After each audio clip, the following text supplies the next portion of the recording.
Construction is beginning on the Enbridge Sunrise pipeline expansion near Prince George. The project includes the addition of about 139 kilometres of new pipeline by constructing 11 pipeline looping segments between Chetwynd and the U.S. border. It will expand on the existing West Coast natural gas pipeline and is owned by Enbridge and 38 First Nations. Sunrise will increase the capacity of BC's natural gas transportation by about 8% or 300 million cubic feet per day. We have a commitment. The Prime Minister said we are going to export. We're going to go from selling 12 million tons per annum to our allies in Asia for the benefit of British Columbians to 50 million tons per annum by the end of the decade. That is a massive increase. To do that, we need to expand all of our... Canada is taking a big step that could change its future. A major project is finally moving ahead, and supporters believe it will bring more work, more investment, and more growth. This is a positive sign that Canada is becoming stronger and more confident again. July 2026 in Prince George, British Columbia. Federal Natural Resources Minister Tim Hodgson announced that construction had officially begun on Enbridge's $4 billion Sunrise Expansion Program just 3 months after the federal government approved the project in April. It is the first new oil and gas infrastructure project to break ground in Canada under Prime Minister Mark Carney's government. Enbridge leadership, union workers, and event attendees signed their names on a section of pipe during the launch ceremony. Investment is flowing and Canada is building again, Hodgson said. The Sunrise Expansion Program will add approximately 140 kilometers of new pipeline to Enbridge's existing 2,900-kilometer West Coast pipeline system, an established natural gas transmission network running from near Chetwynd, British Columbia, to the Canada-US border in the Fraser Valley, supplying gas to BC, Alberta, and the United States. The expansion involves constructing 11 pipeline looping segments running parallel to the existing line, along with additional compression capacity and upgrades to existing facilities. 3 of the 4 new compressor units will be powered by electricity rather than natural gas, requiring the installation of new power transmission lines alongside the pipeline corridor, a design choice that reduces the project's own operational emissions footprint. The capacity the Sunrise expansion adds is specific and consequential.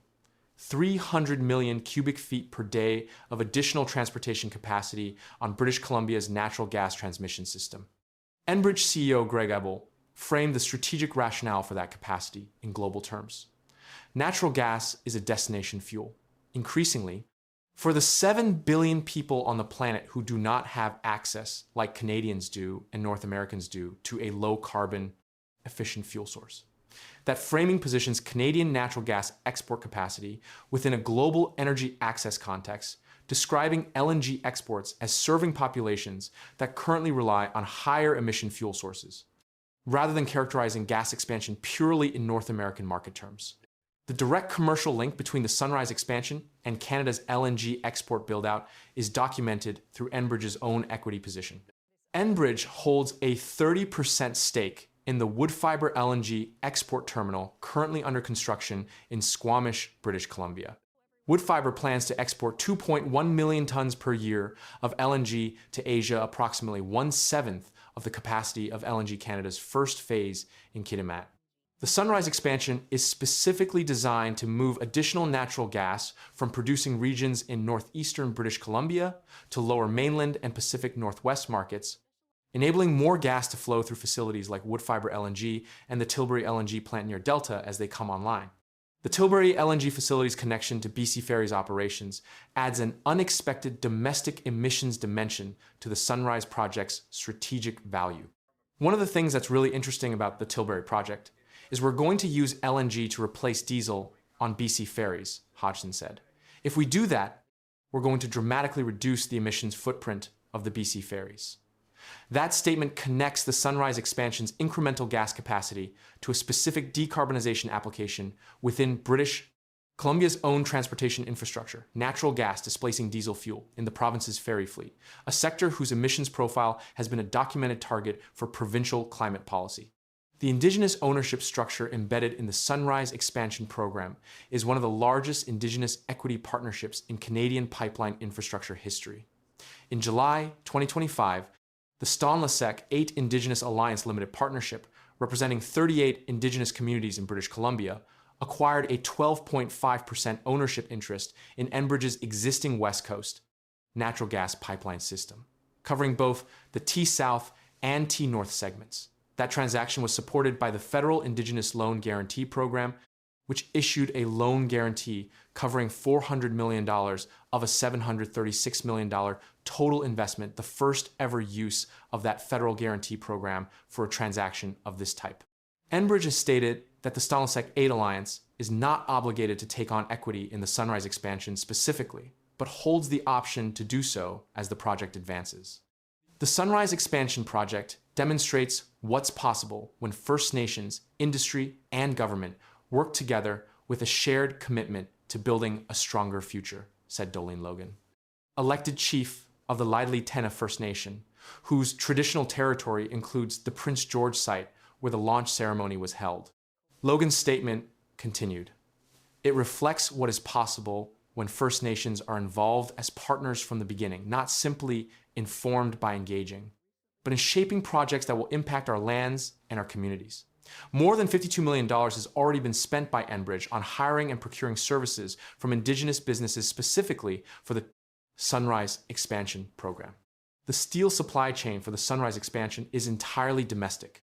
The project is using Canadian melted and poured steel, supplied by Interpro Pipe and Steel in Saskatchewan, a sourcing decision that channels the project's material procurement spending into Canadian steel manufacturing rather than importing pipe from international suppliers.